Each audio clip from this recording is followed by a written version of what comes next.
Hi guys! So, cooking na naman ang ating gagawin ngayon, and today's video, meron po tayong bisita. Siya si Miss Joy, Teacher Joy ng Mindorenya in Thailand. Ayan. Kung kayo po ay isang aspiring teacher, i-follow nyo po ang kanyang page dahil ang dami nating matututunan. Ang galing niyang magsalita ng Thai. Ayan. At makikita nyo rin doon yung some of mga ganap sa buhay ng isang teacher dito sa Thailand. And of course, kasama natin si Teacher Lance. Welcome po and maraming salamat at pumunta kayo ngayong araw. And today, let's cook Tom Yum Kung. Ayan, ito ang isa sa pinakakilalang Thai food at pinakamasarap syempre. Hindi ko lang alam kung masasarapan sila sa ating luto. Ayan. And we have stir-fry veggies. So, umpisa na natin. Unahin natin yung stir-fry. So, ilalagay na natin ang oil sa ating pot na parami pa yata. Saan po kayo natutong magluto ng Thai food? Dito lang. Nung bago ako dito, nagpapaturo ako sa mother niya, sa aking mom-in-law. Ayan, tinuturoan niya sa akin yung mga basic, yung mga madali lang, at saka yung mga gustong kainin ng aking asawa, yung mga ganyan. Yun yung mga una kong natutunan. At saka yung iba sa YouTube na rin. Ayan, lagyan natin yung garlic. Tsaka madali lang matutunan yung luto nila, basta kumpleto ricado at sundan lang natin yung kanilang proseso. Kasi yung ibang Thai food, yung mga way of cooking nila, parang ano din minsan, kailangan sundin mo talaga. So, lagyan na natin yung veggies, sabay-sabay na, stir-fry natin siya. Ang veggies po ay may? Mushroom, ano nga ito? Peas, baby corn, carrot, and this one, asparagus yun. At ilalagay ko naman ang hipon. Parang may kaunting ano lang.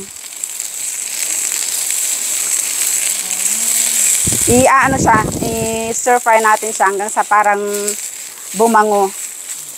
Hanggang sa maluto yung hipon. Ilang taon na po kayo dito sa Thailand? 13 years. Mag-13 years pala. Kaedad ng aking panganay na anak. And then 13 years married na rin po? Yes. More than 13 years na. Kamusta naman po pag may Thai husband? Masaya din. Masaya dito sa Thailand. Masasarap ang food. Mabait yung aking husband. He's so good for taking care of us. Tapos, maganda dito sa Thailand. Hindi ka masyadong ma-homesick, may mga Pinoy friends, ayan. Halagyan lang natin ng kaunting tubig para, naiwan natin yung tubig. Ako na lang po. Hindi masunog. And then, hinaan ko lang. Now, we can add the mga sauce. Hinaan ko lang. Ano po yung visa na gamit mo dito? Non-O-visa ako. Yearly din? Yearly din. Ang anak niyo po? Sila Thai na talaga sila. Dito na sila pinanganak. Wow. Wala. Ano po yan? Pepper. Wala akong pang ano. Ayan, lumipad. Ayan, malapit na maluto. Ganyan lang. Pag mabilisan, ganyan lang yung mga niluluto ko para sa mga bata. They love veggies din. Parang ano din sa atin yung chop suey, kaya lang 'di ba sa atin yung parang kumukulo sa tubig talaga. Ayan, okay na yan. Do you eat half cook? 'Di ba? Malutong-lutong. And ayan, luto na ang ating first dish, 'di ba? Ang bilis lang. Yeah. Mukhang masarap talaga po. Mukha ba? Tignan natin mamaya kung magugustuhan nyo ba. Yan. Next. Ito ay, wala akong tanim na ganito dahil maano siya, mataas yung dahon niya. Ano po yan? Ito ay galanggal. Ito yung pinakaluya nila sa mga sa mga dishes na may sabaw. Laging meron ito. Galanggal means, ano nga ito po? Ka.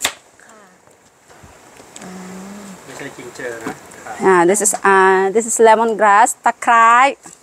Tama ba?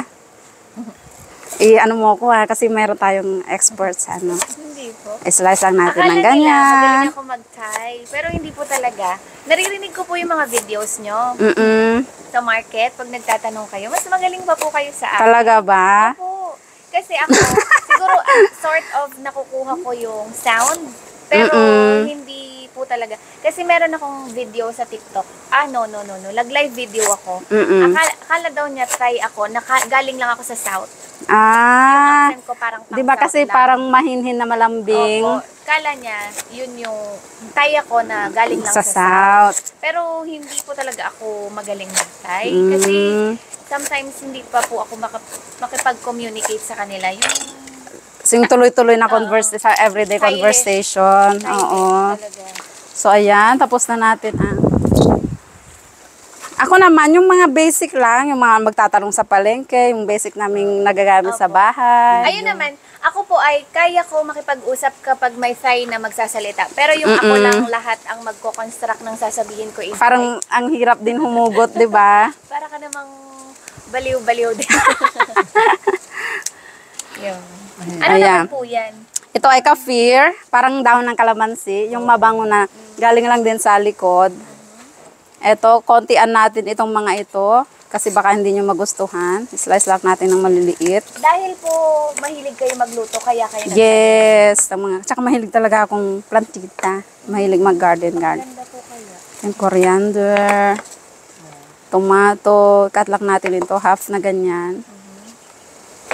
Yan. Naunahan na tayo ng tubig natin. Yan. Dito din yan galing, yung kamatis. Ito, binili ko kasi yung kamatis ko, naubos na yung hinog. Pero ang ibang niluluto ko nanggagaling minsan dyan.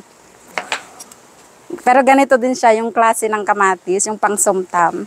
Makain kayo ng sumtam? Talaga? Nakita ko po kayo maggawa ng Oo, next time sumtam naman yung anuhin natin. Kapag po halimbawa, yung nung una, ano pong yung mahilig na rin kayo sa Thai food or hindi? Wala akong gusto, actually, lalo na yung mga yan. Wala akong gusto, Kasi yung mga more on herbs basil. sila eh. Oo. Tapos ako noon, buntis ako, syempre parang maselan tayo sa mga amoy-amoy. Kaya wala akong gusto. Matagal pa bago ako natuto talagang kumain. Tsaka yung mga fresh veggies na minumukbang ko, ngayon gustong-gusto ko na. Lahat alos ngayon nakakain ko na. Kasi that's the reason din naman kung bakit long life ang Thai. Diba? Dahil din sa mga foods Oo, na sabi nga nila. wow. Galanggal. Marami yata yung nilagay ko. Bawasan ko. Dapat talaga may ganyan, may Yung tom yum. Lahat kompleto. Oo, open siya. tapos kasali pa siya. Pero minsan pag yung mga sa restaurant, tinatanggal na rin nila. Lagay na natin. Sayang yung bango. Tomato. And, ano pa? Yun na lang muna. Papakuluan lang natin yan hanggang sa bumango yung sabaw. May vlog po ako nung kahapon ba? What are the 10 basic Thai words that I learned here in Thai? Napanood ko. Sa inyo po, anong una nyong natutunan? Unay. May asawa kayong Thai. Kasi nung bago ako dito, tapos 'di ba bagong unang araw pa lang pumasok na siya sa school, tapos yung mom-in-law ko yung kasama ko. Yung mga paggutom na ako, hiukaw, yung mga ganon. 'Di ba yung sinabi ko sa hiukaw, tuturo ko yung tiyan ko hiukaw. Syempre nahiya pa ako magluto, kaya pinagluluto niya ako ng yung mga ganyan, mga matatabang lang ng pagkain. Ganon, yung apnam, yung mga ganon, pay apnam. Syempre pag nakaupo kaming dalawa sa TV, tatayo ako, magpapaalam ako apnam, maliligo ako, ganon. Tapos gusto ko namang pumunta sa labas, maglakad-lakad sa palengke, pay kang nok, yung mga ganon. Kaya kang no. Si Mamsh kaya, anong una? Yes, si Kasi ma'am. si Mamsh ay Bago lang pala ako dito. Bago lang? Uy, talaga?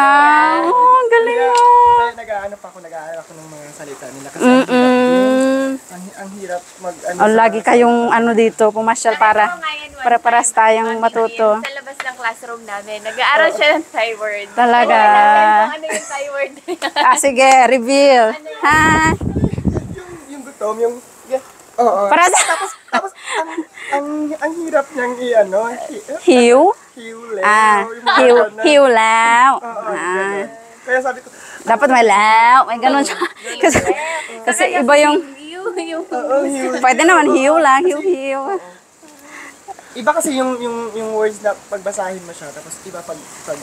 Tama. Ngayong kumulo na yung ating mga herbs and spices, ilalagay na natin yung hipon.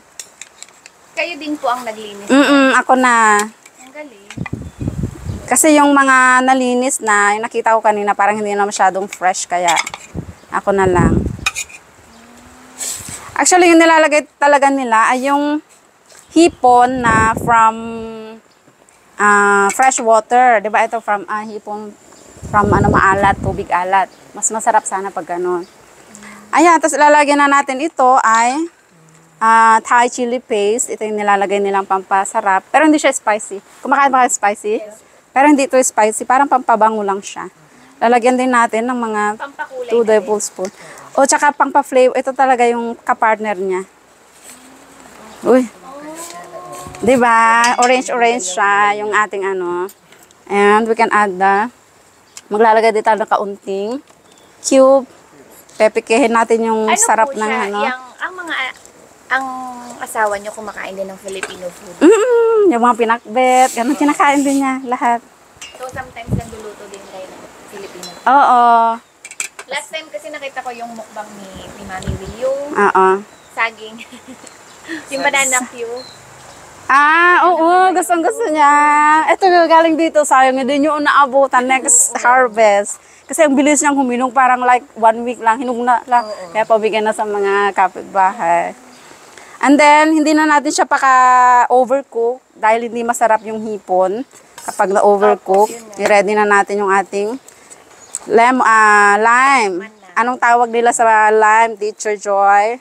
Manaw. Manaw. Eto, iba ito sa ating calamansi. Kaya lang, we can use calamansi kapag wala tayong ganito. Lalagay na natin.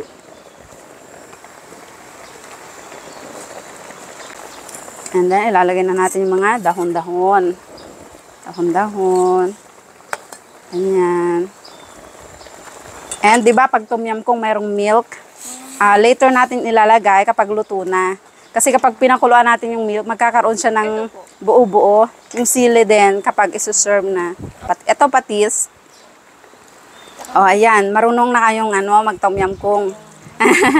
Pag uwi natin, ipagluto nyo sila ng tom yum kung doon. So, luto na siya. Kaya pala sa mga restaurant, ang bilis. Diba? Kapag in-order mo, tapos may apoy-apoy siyang 10 minutes lang daw. And then, ilalagay na natin yung milk.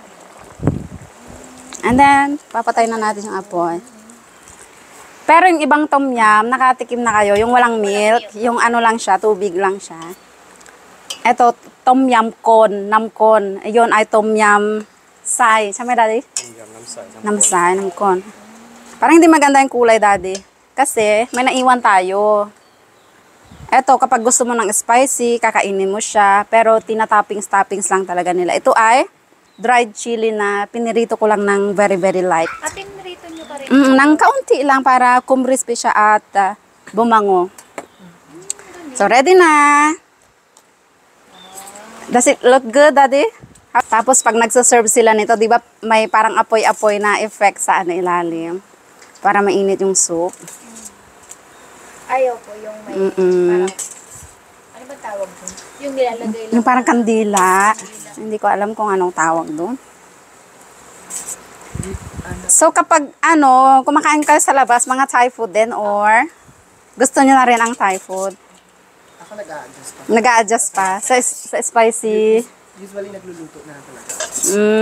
Ng mga Filipino food. So, ayan guys, tapos na tayong magluto and tignan natin kung magugustuhan ba nila yung ating mga niluto. So, Parang mukhang masarap tong tom yum kung kalasa ba yan ng Thai restaurants. At saka itong chicken ni Mami Will ay parang interesting tikman din. So, ito try na natin. It's mukbang time! Kinakabahan ako ha. Bawal diet. Let's see. How is it? Talaga ba? Walang halong ano po. Kalasa ng tayo. Talaga. Oh, thank you. Lagi na kayo dito. Since nagustuhan nyo. How about the stir-fry veggies? Masarap siya. Oh, you eat with rice para mas masarap. Sarap. Aabutan ko na kayo nitong chicken. Eto, sariling ano ko lang naman to, recipe. Parang, tawag dito, na-discover ko lang. Teacher Lance, hindi pwedeng tanggihan kaya ako na yung maglalagay. Pwede na po kayong mag-open ng restaurant. Wow, talaga ba? Sige, now we will in Thailand restaurant. Charot! May mga pinila din yung nag-ano. Uliin din. Uliin na yung tayo. Ang dami. Ayun tayo? I mean, yung tayo, if ever.